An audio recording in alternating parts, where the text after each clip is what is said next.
Hello students, अपने previous video के अंदर जहाँ तक पढ़ा था उससे आगे का हम कंटिन्यू करते हैं। टाइप्स ऑफ वेव हमने डिस्कस कर लिया था। अब वेव मोशन जो है उसके बारे में और ज़्यादा डिटेल से हम देखते हैं कि वेव मोशन के लिए जब हम आगे बढ़ेंगे तो किन किन को ऐसी कौन सी टर्म्स है जिनका हमें ज़्यादातर यूज करना है। तो वो जो स्पेशल टर्म्स हैं उनको हम यहाँ पर देखेंगे कि क्या क्या वो टर्म्स होती है जिनका यूज हमें आगे करना है।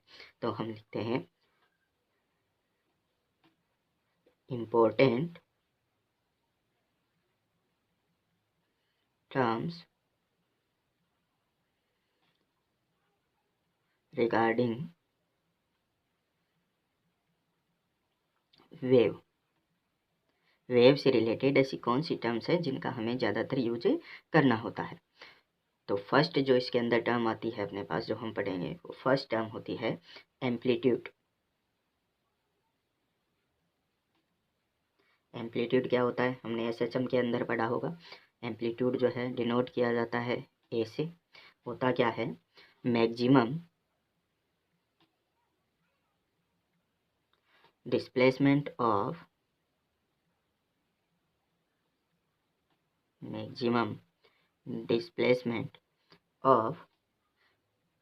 Vibrating particle of medium from its mean position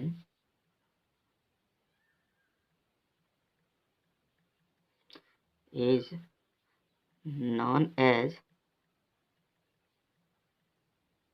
amplitude।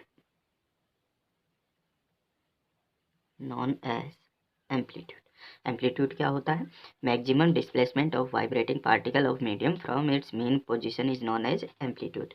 जैसे हम एक ट्रांसवर्स वेव की बात करें तो ट्रांसवर्स वेव जो है वो हमें पता है कि उसके अंदर जो मीडियम के पार्टिकल्स हैं वो अप एंड डाउन मूव करते रहते हैं। अप एंड डाउन मूव पर जब पार्टिकल करता है तो कोई पार्टिकल जब इस एक्सट्रीम पोजीशन पर होता है तो एक्सट्रीम पोजीशन पर होने वाला पार्टिकल अपनी मेन पोजीशन जो है उससे मैक्सिमम डिस्प्लेसमेंट पर होता है।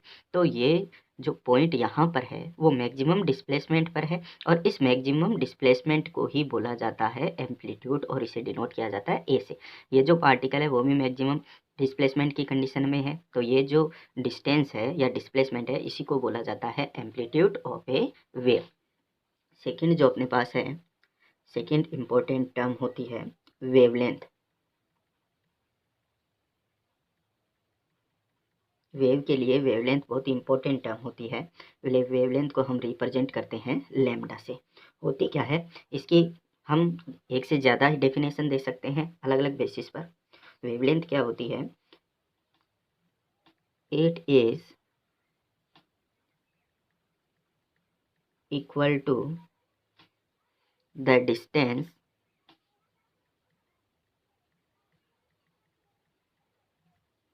traveled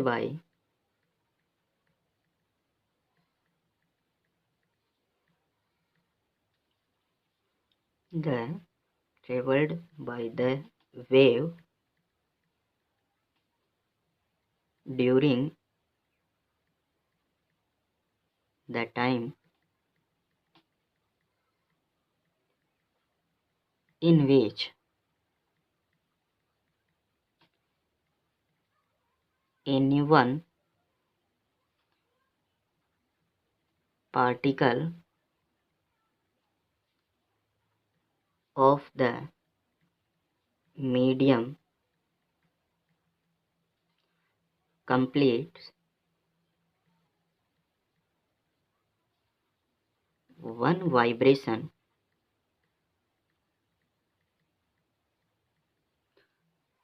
about its mean और इक्विलिब्रियम पोजीशन।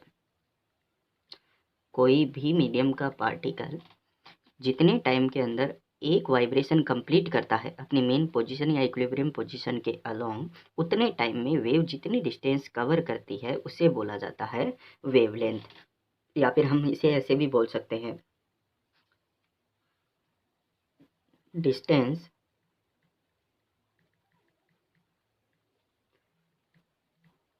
ट्रेवल्ड बाय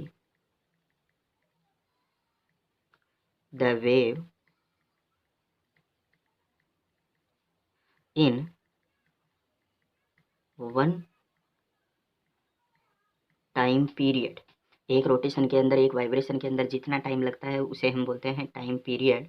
तो उसी टाइम पीरियड के अंदर जितनी डिस्टेंस वेव कवर करती है, वो डिस्टेंस जो है उसे हम क्या बोलेंगे, वेवलेंथ बोल सकते हैं। उसी डिस्टेंस को हम बोल सकते हैं वेवलेंथ। अगर हम और देखें तो हम लिख सकते हैं डिस्टेंस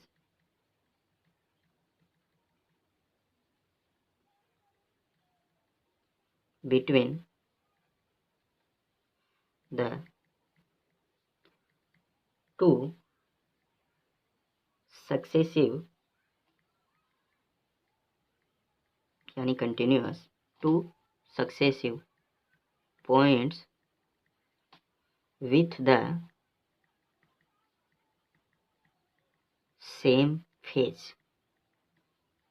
अगर ऐसे कोई दो पार्टिकल हैं, दो पॉइंट्स हैं जिनकी फेज सेम है, तो सेम फेज वाले दो सक्सेसिव पॉइंट्स के बीच की जो डिस्टेंस है उसे भी हम क्या बोल सकते हैं, वेवलेंथ बोल सकते हैं। अब और भी अगर हम देखें, जैसे हम बात करें ट्रांसवर्स वेव की, तो ट्रांसवर्स वेव जो है वो मूव करती है क्रेस्ट और ट्रफ्स की फॉर्म में। ये जो है पॉइंट वो क्रेस्ट का है, ये वाला जो पॉइंट है वो है ट्रफ का। ये वापस से क्रेस्ट, ये यहाँ पर वापस से आ जाएगा ट्रफ। और जो लॉन्गिट्यूडनल वेव होती हैं वो कंप्रेशन और रेयरफैक्शन के टर्म में आगे की ओर बढ़ती हैं। तो मैं यहाँ पर कंप्रेशन ले रहा हूँ, यहाँ पर हो गया बीच में रेयरफैक्शन, यहाँ पर कंप्रेशन, वापस से रेयरफैक्शन, वापस से कंप्रेशन। तो कोई भी दो क्रेस्ट या कोई भी दो trough successive continuous trough, continuous crest या फिर कंटिन्यूस रेयरफैक्शन या कंटिन्यूस कंप्रेशन, तो इन दोनों के बीच की, यानी दोनों कंटिन्यूस पॉइंट्स होने चाहिए, इन दोनों पॉइंट्स के बीच की जो डिस्टेंस होती है, यानी दो, आप ले सकते हो कि दो क्रेस्ट या फिर आप ले सकते हो दो सक्सेसिव या कंटिन्यूस ट्रफ, इनके बीच की जो डिस्टेंस होती है उसे हम वेवलेंथ बोलते हैं। अगर दो कंटिन्यूस आपके पास कंप्रेशन है, तो दो कंटिन्यूस कंप्रेशन के बीच की जो डिस्टेंस है उसे हम बोल सकते हैं लैम्डा। या दो कंटिन्यूस आपके पास रेयरफैक्शन है, तो दो कंटिन्यूस रेयरफैक्शन के बीच की जो डिस्टेंस होती है उसे भी हम बोल सकते हैं लैम्डा। लैम्डा जो है वेवलेंथ जो है उसके लिए हमने अलग अलग देख ली। It is equal to the distance of the medium complete one vibration about its mean position. जितने टाइम के अंदर ये अपना एक वाइब्रेशन कंप्लीट करता है, उतने टाइम के अंदर ये वेव जितनी डिस्टेंस कवर करती है, जितनी डिस्टेंस ट्रेवल करती है, उसे वेवलेंथ बोला जाता है। या फिर distance travelled by the wave in one time period. Time period किसे बोलेंगे, वन वाइब्रेशन कंप्लीट करने में जितना टाइम लगता है वो उसका टाइम पीरियड हो जाएगा। तो ये सेम ही है, बस टाइम पीरियड हमने यहाँ पर लिख दिया। Distance between two successive points with the same phase. Same phase के अंदर कोई दो पॉइंट्स हैं, सक्सेसिव पॉइंट्स है, तो उनके बीच की जो डिस्टेंस है उसे हम बोलेंगे वेवलेंथ। या फिर दो क्रेस्ट हैं, दो ट्रफ हैं, सक्सेसिव होने चाहिए, दोनों कंटिन्यूस होने चाहिए, और दोनों कंटिन्यूस क्रेस्ट या दोनों कंटिन्यूस ट्रफ के बीच की जो डिस्टेंस है वो भी बोली जाएगी लैम्डा या वेवलेंथ। दो कंटिन्यूस कंप्रेशन है, दो कंटिन्यूस रेयरफैक्शन है, तो उनके बीच की जो डिस्टेंस है उसे भी हम लैम्डा बोलेंगे। ये हमने ट्रांसवर्स वेव के लिए देखा था, और ये हमने बात की थी लॉन्गिट्यूडनल वेव्स के लिए। नेक्स्ट जो अपने पास है third, frequency.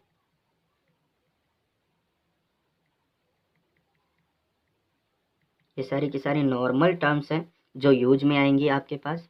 Amplitude, wavelength, frequency. Frequency क्या होती है, इसे हम स्मॉल एन से डिनोट करते हैं, और क्या बोली जाती है, frequency of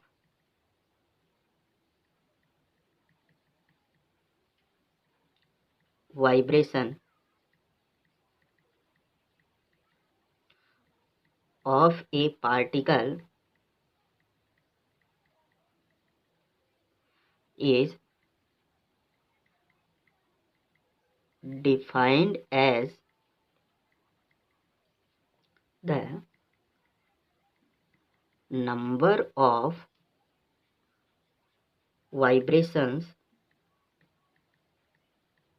number of vibrations completed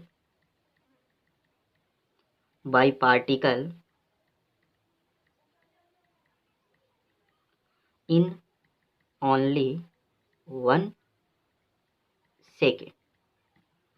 कोई भी पार्टिकल 1 सेकेंड के अंदर, 1 सेकेंड के अंदर जितने वाइब्रेशन कंप्लीट करता है, उन वाइब्रेशन का जो नंबर है उसे हम बोली जाएगी फ्रीक्वेंसी। कोई भी पार्टिकल 1 सेकेंड में जितने नंबर ऑफ वाइब्रेशंस कंप्लीट करता है उसे बोली जाएगी फ्रीक्वेंसी। और ये जो टाइम इंटरवल है वो मीन 1 सेकेंड का ही होना चाहिए। या फिर इसके अंदर हम बोल सकते हैं it is the number of complete wavelengths traversed by the wave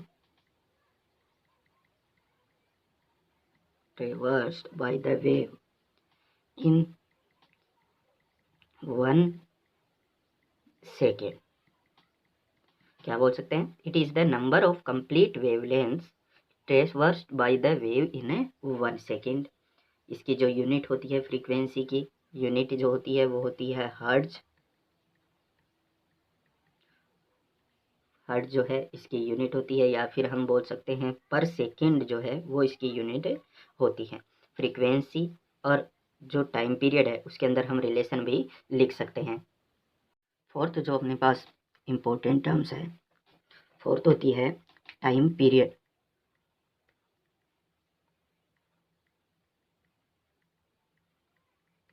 time period को हम मेजरली जो है कैपिटल टी से रिप्रेजेंट करते हैं। और टाइम पीरियड क्या होती है? कोई भी पार्टिकल को 1 वाइब्रेशन कंप्लीट करने के अंदर जितना टाइम लगता है वो टाइम बोला जाता है टाइम पीरियड। इसे हम लिख सकते हैं time period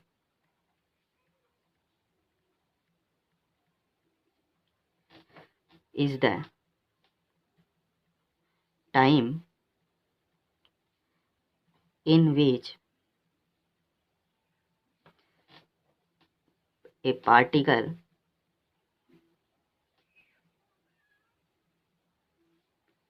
complete its 1 vibration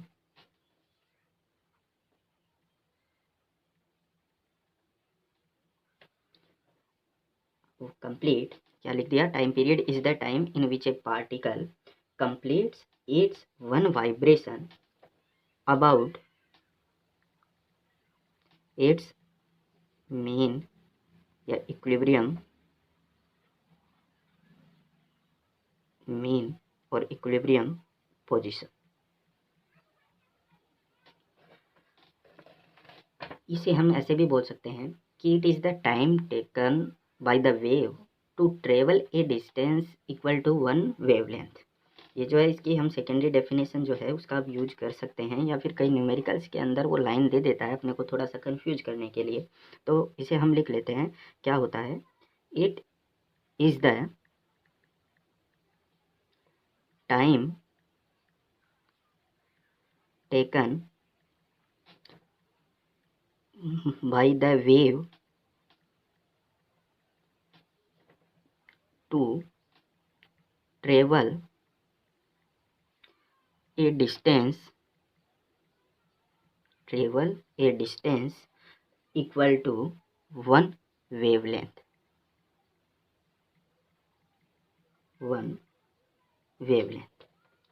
time period के अंदर बात करें तो टाइम पीरियड जो है उसकी यूनिट जो है वो टाइम पीरियड की यूनिट हमें पता ही है, सेकंड होती है। अगर हम टाइम पीरियड और फ्रीक्वेंसी की बात करें तो टाइम पीरियड और फ्रीक्वेंसी जो है वो एक दूसरे की रेसिप्रोकल होती हैं।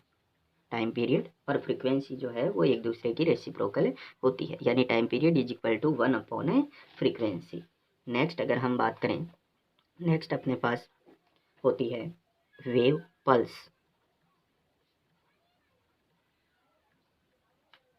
वेव पल्स क्या होता है? वेव पल्स शॉर्ट वेव जो होती है उस शॉर्ट वेव को ही बोला जाता है wave pulse.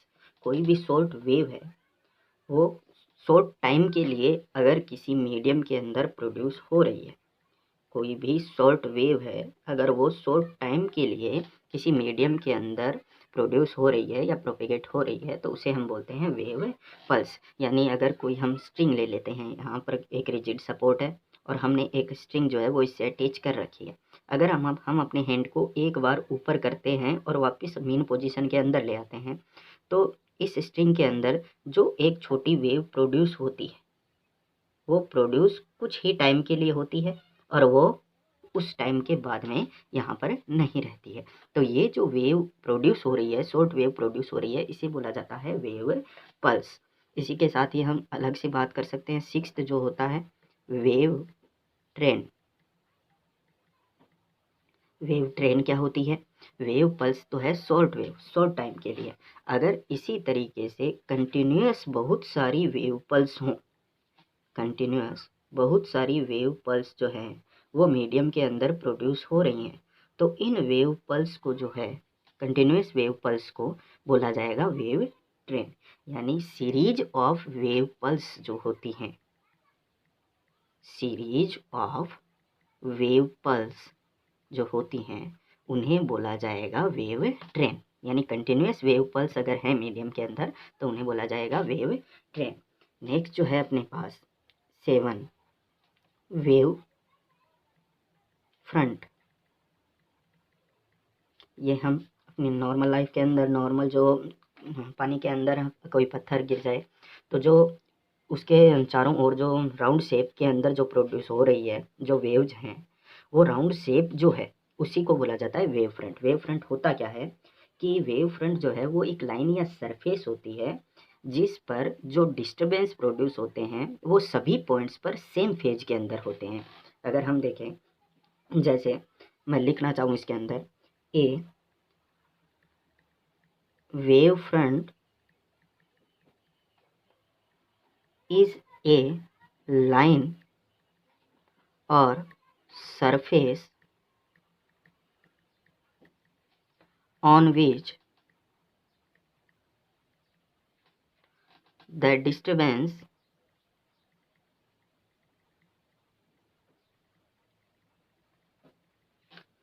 has the same phase at all points, at all points। जो उस वेव फ्रंट के ऊपर एक, ये वेव फ्रंट जो है वो लाइन या सरफेस हो सकती है जिस पर जो डिस्टरबेंस होते हैं वो सेम फेज के अंदर होते हैं सभी पॉइंट्स के ऊपर। जैसे कोई भी लिक्विड सरफेस है, लिक्विड सरफेस के अंदर आपने यहाँ पर कोई पत्थर ड्रॉप किया है, तो पत्थर ड्रॉप करने पर उसके चारों ओर राउंड शेप के अंदर शेप्स बनती हैं। वेव जो है उनका प्रोपेगेशन होता है, वेव जो है उससे उस पॉइंट से दूर की तरफ मोशन करती हैं, तो इस तरीके से जो राउंड शेप बनता है, इस राउंड शेप के ईच पॉइंट्स पर पार्टिकल्स की जो फेज है वो सेम होती है। सेम फेज होने की वजह से ये जो आपके पास शेप बन रही है, ये शेप जो बन रही है या ये शेप जो बन रही है, इनको बोला जाएगा wave front. In wave fronts पर each points have same phase, each and every points have same phase. ये जो है वो कोई भी पॉइंट सोर्स है आपके पास जहाँ से वो वेव प्रोड्यूस हो रही है, तो पॉइंट सोर्स के चारों ओर वेव फ्रंट जो हैं वो बनते हैं। वेव फ्रंट एक लाइन की टर्म में भी हो सकता है, सरफेस की टर्म में भी हो सकता है। जैसे यहाँ पर जो आपके पास ये पॉइंट सोर्स है वो 3D है, 3 डायमेंशनल है, या फिर मैं 2 डायमेंशनल भी इसे बोल सकता हूँ। अगर वाटर की बात करें तो अगर 3 डायमेंशनल है तो चारों ओर एक स्पेरिकल शेप बनेगी और उस स्पेरिकल शेप को वेव फ्रंट बोल दिया जाएगा। अगर 2 डायमेंशन है तो ये सरफेस बन रही है और उस सरफेस या प्लेन के अंदर जो वेव फ्रंट है वो स्फेरिकल वेव फ्रंट भी बोला जा सकता है। अगर हम बात करें यहाँ पर, कोई अगर आपके पास लीनियर सोर्स है जिससे वेव प्रोड्यूस हो रही है, तो लीनियर सोर्स के अंदर जब वेव प्रोड्यूस होती हैं तो वेव जो मोशन है वेव का वो इस तरीके से होता है। और वेव फ्रंट जो होता है वो हमेशा वेव के प्रोपेगेशन के परपेंडिकुलर डायरेक्शन में होता है। जैसे अगर इसके अंदर हम बात करें तो इसके अंदर वेव का प्रोपेगेशन जो है वो 2 डायमेंशन में होता है। जैसे वेव का प्रोपेगेशन जो हो रहा है वो इस डायरेक्शन में हो रहा है, तो जो वेव फ्रंट होता है वो वेव फ्रंट वेव प्रोपेगेशन के परपेंडिकुलर डायरेक्शन में होता है। तो यहाँ पर भी यही वेव फ्रंट जो होता है वो इस वेव प्रोपेगेशन की डायरेक्शन के परपेंडिकुलर होता है। यानी यहाँ पर अगर हम वेव फ्रंट की बात करें तो वेव फ्रंट जो होगा वो इस तरीके से लीनियर वेव फ्रंट होगा। यानी वेव फ्रंट कैसा बनता है, कैसी उसकी शेप होती है, ये सोर्स पर डिपेंड करता है कि सोर्स कैसा है। अगर वन डायमेंशनल सोर्स है तो वन डायमेंशनल ही वेव फ्रंट प्रोड्यूस होगा। जैसे लीनियर है आपके पास, तो लीनियर सोर्स होने की वजह से जो वेव फ्रंट की शेप प्रोड्यूस होती है वो भी लीनियर वेव फ्रंट ही बनता है। अगर आपके पास 2D कोई भी पॉइंट सोर्स है, जैसे वाटर की सरफेस पर कोई स्टोन आप गिरा रहे हो, तो जो वेव फ्रंट प्रोड्यूस होते हैं वो wave front plane wave front भी बोले जाते हैं। अगर कोई 3 डायमेंशनल आपके पास शेप है, जैसे आपने 3 डायमेंशन की बात करें तो 3 डायमेंशनल कोई भी डिस्टर्बेंस आप मीडियम के पार्टिकल्स में प्रोड्यूस कर रहे हो, तो जो चारों ओर शेप बनेगी वो स्फेरिकल बनेगी, और इसी वजह से जो वेव फ्रंट है उसे बोला जाएगा स्फेरिकल वेव फ्रंट। अगर हम अगले की बात करें, नेक्स्ट जो अपने पास है एट्थ, ये है वेव फंक्शन। वेव फंक्शन क्या होता है कि किसी भी वेव के मोशन को अगर हमें मैथमेटिकली रिप्रेजेंट करना है, किसी भी वेव के मोशन को अगर हमें मैथमेटिकली रिप्रेजेंट करना है, तो मैथमेटिकली रिप्रेजेंट करने के लिए हमें जो इक्वेशन बनानी पड़ेगी उसी इक्वेशन को हम बोलते हैं वेव फंक्शन।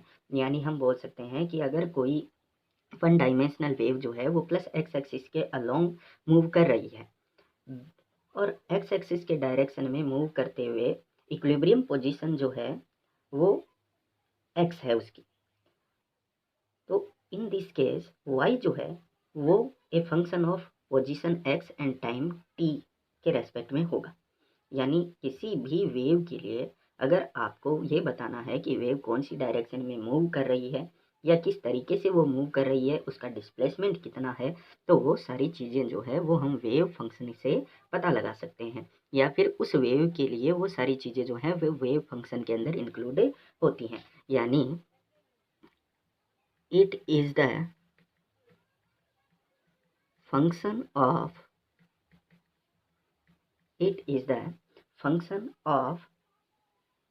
position, जिसे हम x से रिप्रेजेंट करते हैं, एंड टाइम t। किसी भी वेव के लिए जो वेव फंक्शन है वो पोजीशन और टाइम दोनों का फंक्शन भी बोला जा सकता है। यानी मैं बोल सकता हूँ किसी भी वेव के लिए अगर आपको वेव फंक्शन लिखना है तो y जो है वेव फंक्शन, वो फंक्शन होता है पोजीशन और टाइम का, और इसी को बोला जाता है वेव फंक्शन। अब जैसे अगर हम देखें इसी चीज़ को हम समझें, जैसे आपके पास कोई एक वेव पल्स है, मैं कंप्लीट वेव नहीं ले रहा हूँ, वेव पल्स की बात कर रहा हूँ। एक वेव पल्स है, वो इक्विलिब्रियम पोजीशन के अंदर है, यहाँ पर मीडियम का पार्टिकल है, वेव के प्रोपेगेशन की डायरेक्शन और हम मीडियम के पार्टिकल के मोशन की डायरेक्शन दोनों को रिप्रेजेंट कर रहे हैं एक्स और वाई डायरेक्शन के अलोंग। ये ओरिजिन हो गया आपका। अगर टी टाइम के बाद में ये जो वेव पल्स है वो वी वेलोसिटी से मूव कर रही है, तो टी टाइम बाद की अगर बात करें तो टी टाइम में यही वेव पल्स जो है वो कुछ डिस्टेंस आगे की ओर कवर कर लेगी। प्लस एक्स डायरेक्शन के अलोंग इसका मोशन हो रहा है, तो प्लस एक्स डायरेक्शन के अलोंग ये मोशन करते हुए कुछ डिस्टेंस कवर कर लेती है ये वेव पल्स। यहाँ पर मीडियम का पार्टिकल अब मोशन कर रहा है, यहाँ वाला मीडियम का पार्टिकल, तो ये वेव जो है वो कितनी डिस्टेंस कवर करेगी इस टाइम टी के अंदर, तो वेव वेलोसिटी जो है वो हमने वी एज्यूम की थी। मैं कहूँगा ये वाला जो डिस्टेंस है, ये वाला जो डिस्प्लेसमेंट है, वो डिस्प्लेसमेंट इक्वल होगा x1 is equal to v velocity into में टाइम टी टाइम की बात कर रहे हैं। तो अब जो वेव फंक्शन है टी टाइम बाद में यही वेव फंक्शन बोला जाएगा y is equal to f x plus v t, y is equal to f x minus y is equal to f x minus v t से show किया जाएगा। अगर प्लस एक्स डायरेक्शन के अंदर plus x direction के along कोई wave motion कर रही है तो उसका जो फंक्शन है वो बोला जाएगा y is equal to f x minus v t. अगर कोई वेव माइनस एक्स डायरेक्शन के अलोंग मोशन कर रही है तो उसका जो वेव फंक्शन है वो बोला जाएगा y is equal to f x plus v t. और यहीं से प्लस और माइनस के साइन से ही आपको पता लगाना है कि वो वेव जो है उसके प्रोपेगेशन की डायरेक्शन है क्या है। अगर माइनस आ रहा है इसका मतलब प्लस एक्स डायरेक्शन में है, अगर प्लस आ रहा है इसका मतलब माइनस एक्स डायरेक्शन के अलोंग वो मोशन कर रही है या वो वेव प्रोपेगेट हो रही है।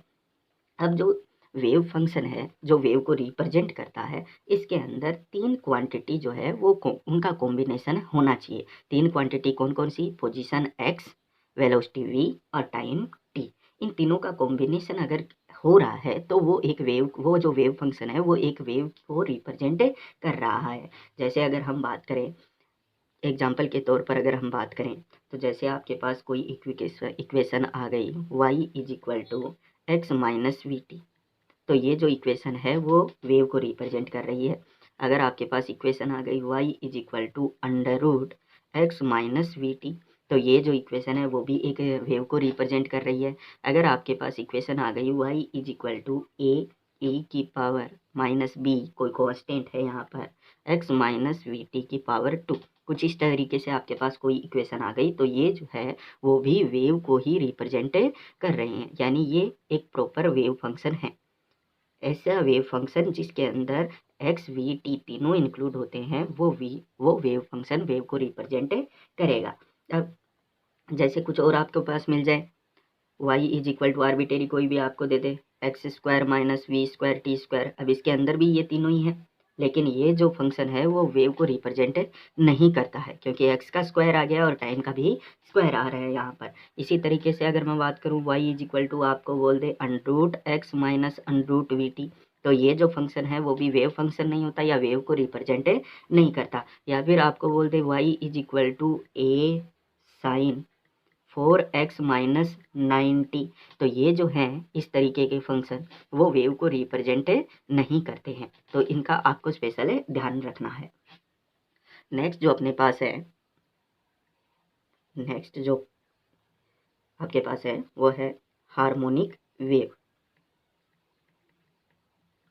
हार्मोनिक वेव ये टाइप्स नहीं है वेव का, लेकिन वेव फंक्शन के बेसिस पर हम किस वेव को हार्मोनिक वेव बोल सकते हैं वही है।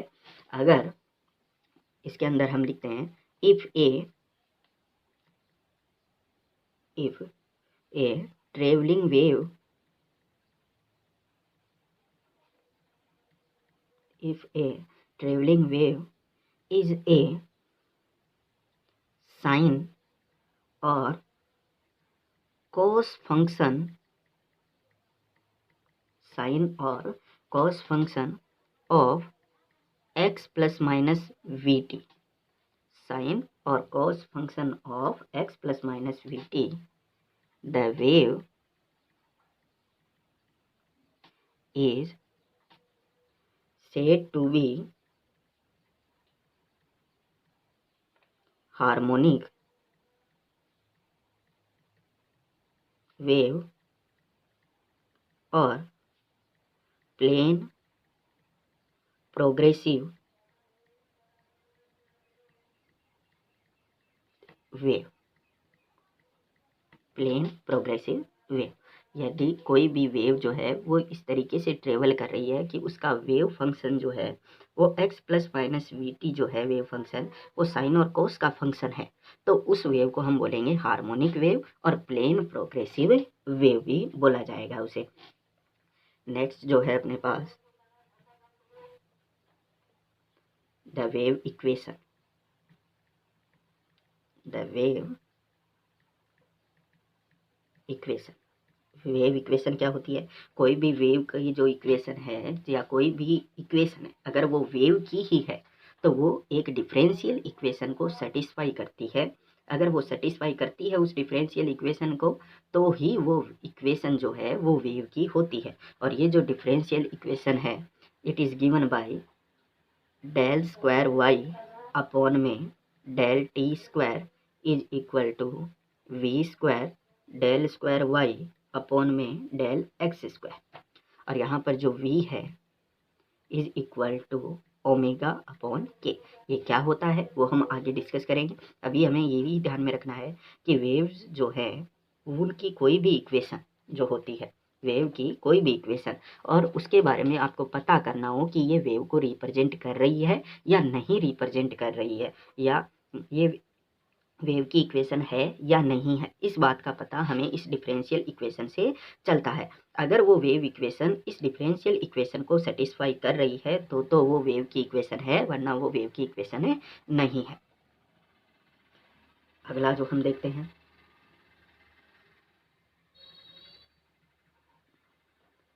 Angular wave number.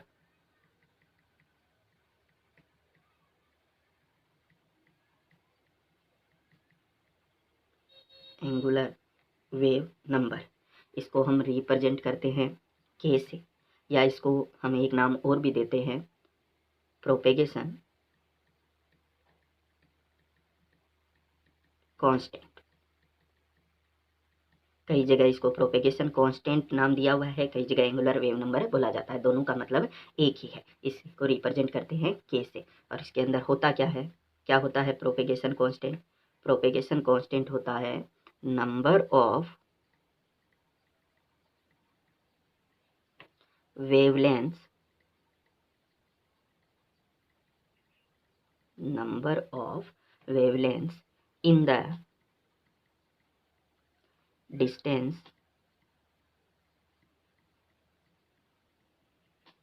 2 pi, distance 2 pi is known as, number of 2 pi is known as wave number, is known as wave number। यानी 2 पाई डिस्टेंस के अंदर जितनी वेवलेंथ प्रेजेंट होती हैं उनको बोला जाएगा एंगुलर वेव नंबर। यानी मैं बोल सकता हूँ कि k इज इक्वल टू होता है 2 pi by lambda. k is equal to 2 pi by lambda.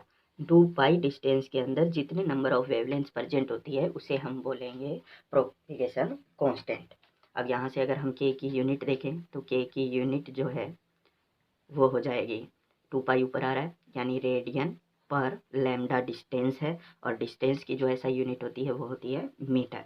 तो 2 पाई जो अपने पास है उसकी यूनिट रेडियन, लैम्डा की यूनिट मीटर, तो के की जो यूनिट है वो बन जाती है रेडियन पर मीटर। ये प्रोपेगेशन कांस्टेंट होता है। नेक्स्ट अपने पास है 12 वेव वेलोसिटी। इस चैप्टर के अंदर ध्यान रखना बेटा जी कि वेव वेलोसिटी और पार्टिकल्स की वेलोसिटी दोनों डिफरेंट बातें होती है। वेव वेलोसिटी यानी वेव किस वेलोसिटी से आगे की ओर प्रोपेगेट हो रही है, और पार्टिकल्स वेलोसिटी का मीनिंग हो गया पार्टिकल जो एसएचएम कर रहा है, एसएचएम करते हुए पार्टिकल की वेलोसिटी। तो वेव वेलोसिटी जो है क्या होती है, it is the distance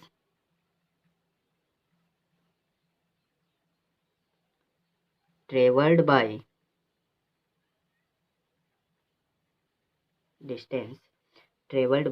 the disturbance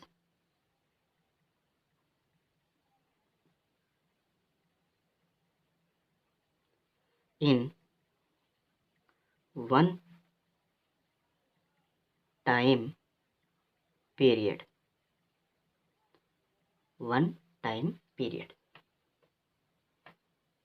इस पर ये डिपेंड करती है। तो अगर हम डिपेंडेंसीज की बात करें तो डिपेंड जो करती है ये वो मीडियम की प्रॉपर्टी पर डिपेंड करती है,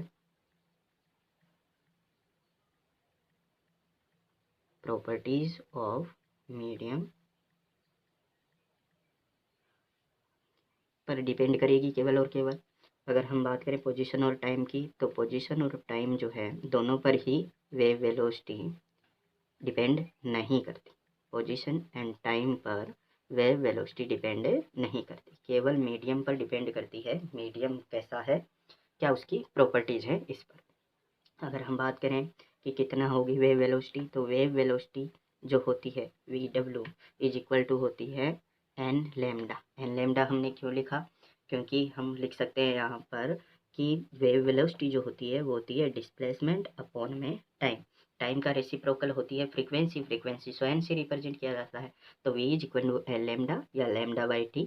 अगर हम लैम्डा की वैल्यू को लिखना चाहें यहाँ पर, या टी की वैल्यू को हम लिखना चाहें, तो लैम्डा और टी दोनों के ही टर्म के अंदर हम क्या लिख सकते हैं इसको, v is equal to omega upon k, या फिर हम इसको लिख सकते हैं ओमेगा अपॉन 2 पाई। तो वेव वेलोसिटी जो है v omega is equal to n lambda या lambda by t omega by k या ओमेगा बाई 2 पाई। ये वेव वेलोसिटी का फॉर्मूला हो गया अपने पास। नेक्स्ट जो है 13, group velocity. Group velocity, group velocity क्या होती है, इसे हम वी जी से भी डिनोट कर सकते हैं ग्रुप वेलोसिटी को। ग्रुप वेलोसिटी क्या होती है कि बहुत सारी वेव्स का जो ग्रुप है वो किस वेलोसिटी से मूव करता है उसे बोला जाता है group velocity. And the velocity with which the group of waves travels in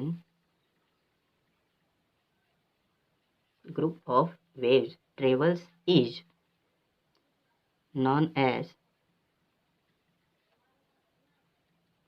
group velocity। Group velocity होती क्या है, इसे हम ऐसे भी बोल सकते हैं कि जो ग्रुप ऑफ वेव्स जो होता है, वेव्स का जो ग्रुप होता है उसे हम वेव पॉकेट भी बोल सकते हैं, वेव पॉकेट। तो वेव पॉकेट जिस वेलोसिटी से मूव करता है वो ग्रुप वेलोसिटी बोली जाती है। इसकी वैल्यू जो होती है वो होती है डी ओमेगा अपॉन में डी के। अगर आप एंगुलर वेलोसिटी जो ओमेगा है इसका के रेस्पेक्ट में एक बार डिफ्रेंशिएशन करते हैं तो हमें ग्रुप वेलोसिटी की वैल्यू मिलती है। नेक्स्ट जो अपने पास है 14, फेज। इसे हम रिप्रेजेंट करते हैं फाई से।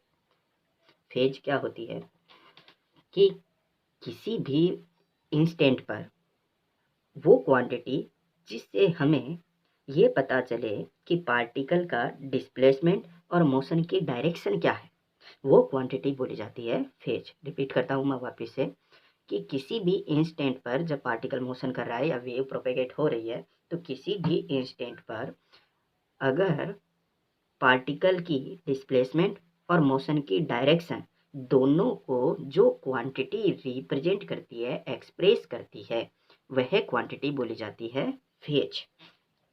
अगर कोई भी दो पार्टिकल हैं वो मूव कर रहे हैं, सेम डायरेक्शन में है, सेम डायरेक्शन में मूव कर रहे हैं, तो हम बोल सकते हैं कि वो पार्टिकल सेम फेज के अंदर है। जैसे हम एक डायग्राम से समझते हैं इसको, ट्रांसवर्स वेव हमने ले ली, ये ट्रांसवर्स वेव जो है वो इस तरीके से प्रोपेगेट हो रही है।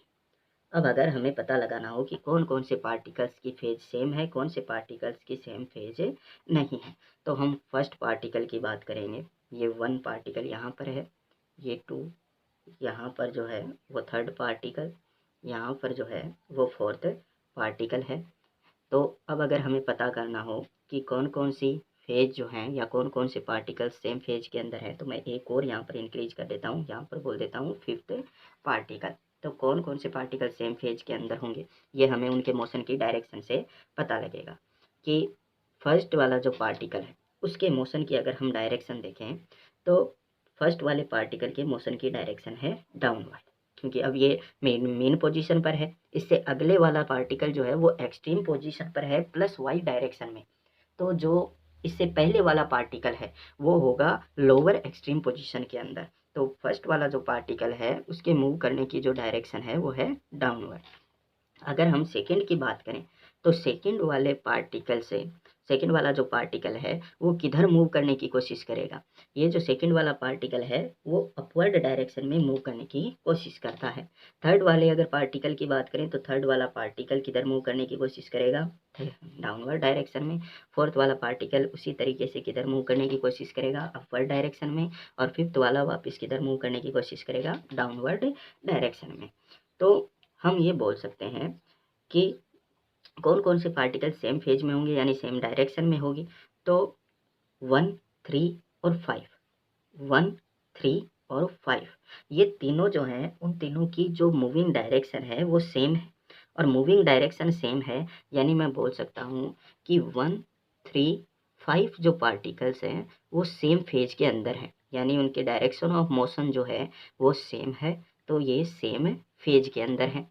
अगर हम यहाँ पर कोई एक पार्टिकल ले लें 6, यहाँ पर एक पार्टिकल ले लें 7, तो अगर मैं 6 और 7 की बात करूँ तो 6 और 7 जो पार्टिकल है वो भी सेम फेज के अंदर है, क्योंकि उनकी दोनों की ही मोशन की जो डायरेक्शन है वो सेम होगी। कैसे सेम होगी कि ये दोनों ही पार्टिकल एक्सट्रीम पोजीशन पर है, तो अब इनकी प्रोबेबिलिटी क्या होगी, किधर किस डायरेक्शन में ये मूव करना चाहेंगे, तो ये दोनों मूव करना चाहेंगे डाउनवर्ड डायरेक्शन में। तो 6 और 7 जो पार्टिकल्स हैं उनकी फेज जो है वो भी सेम होगी। तो फेज सेम होगी या अलग होगी ये हमें पता कैसे चलेगा, ये हमें पता चलेगा मोशन की डायरेक्शन से। अगर हम इसके बारे में एक लाइन लिखना चाहें तो मैं लिखूंगा the quantity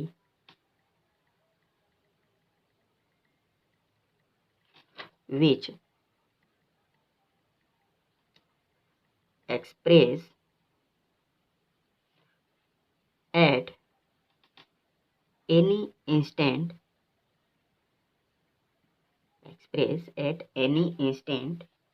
the displacement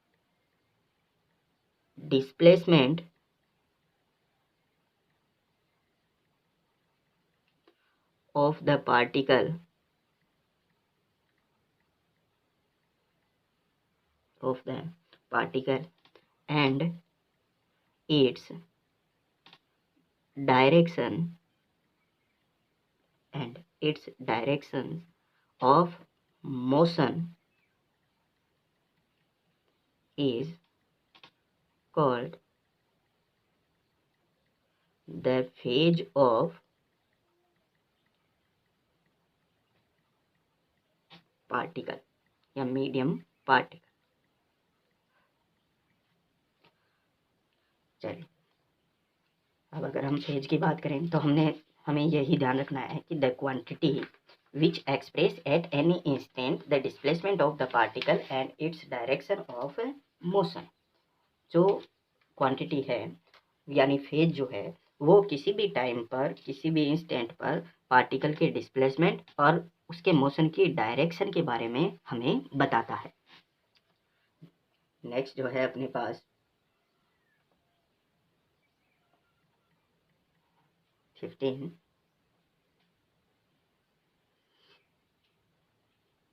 intensity of wave.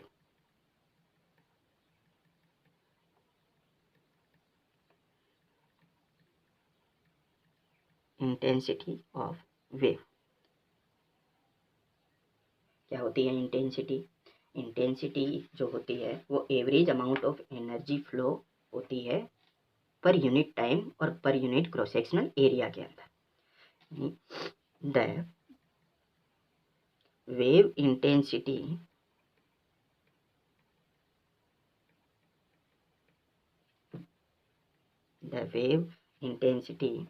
is defined as the average amount of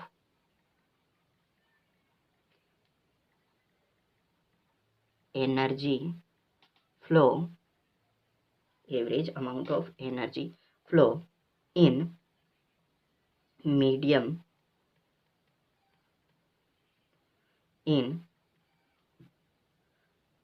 per unit time and per unit cross sectional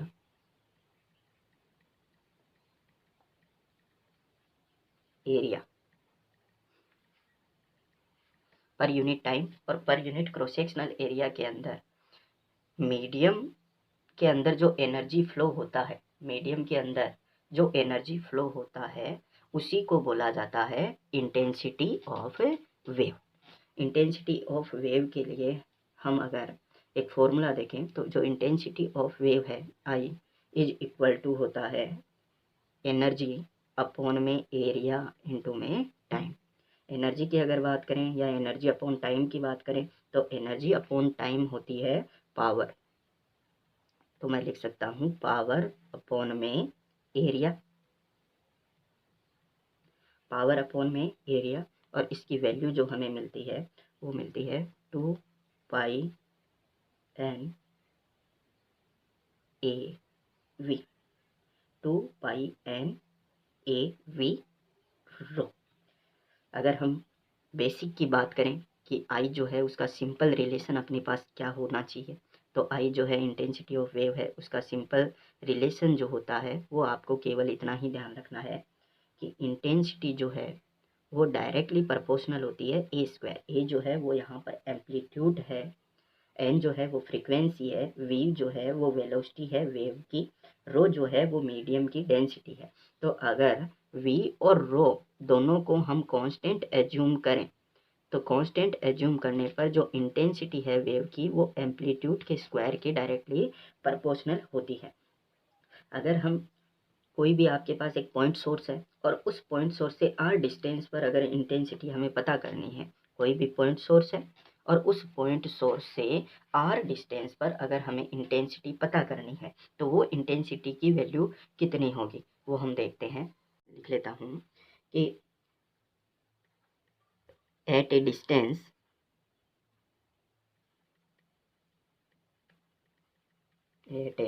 distance are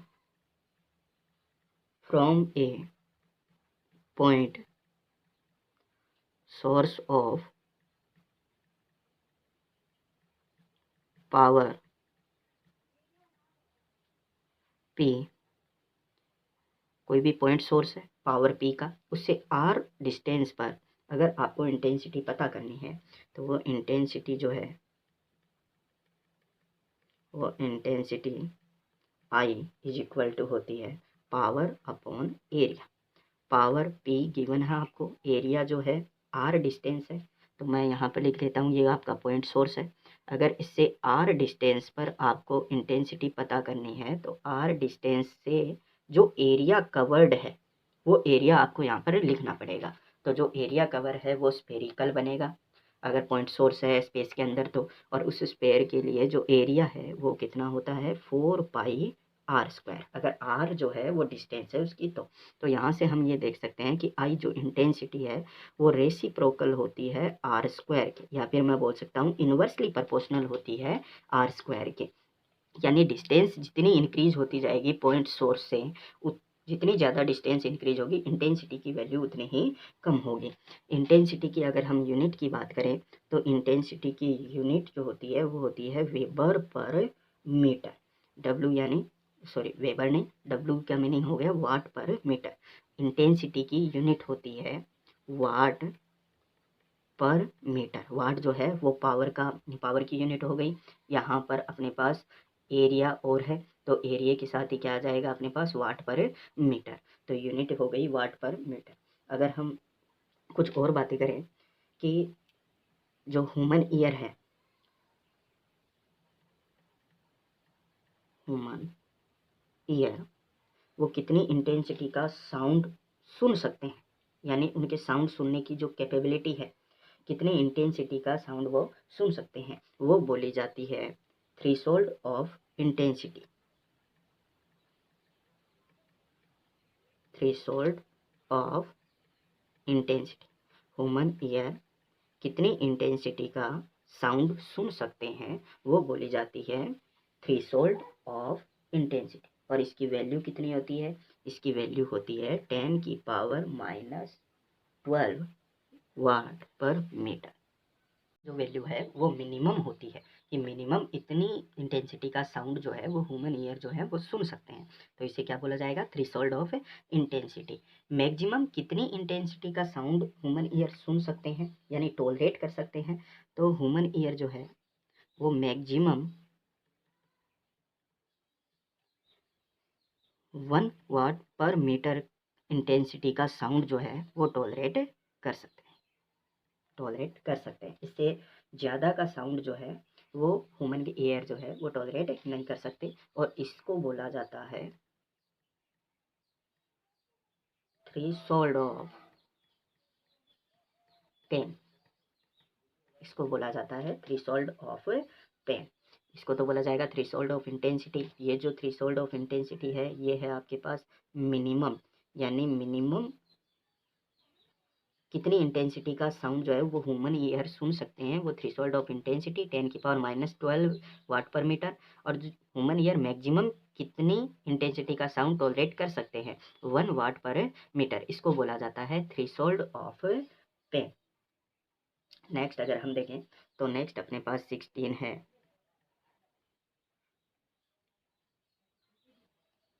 next अपने पास है energy density.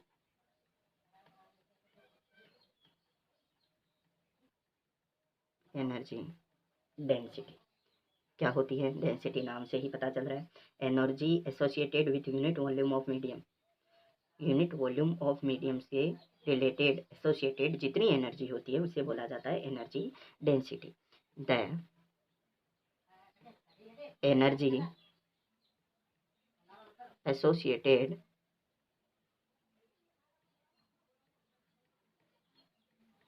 With unit volume of the medium,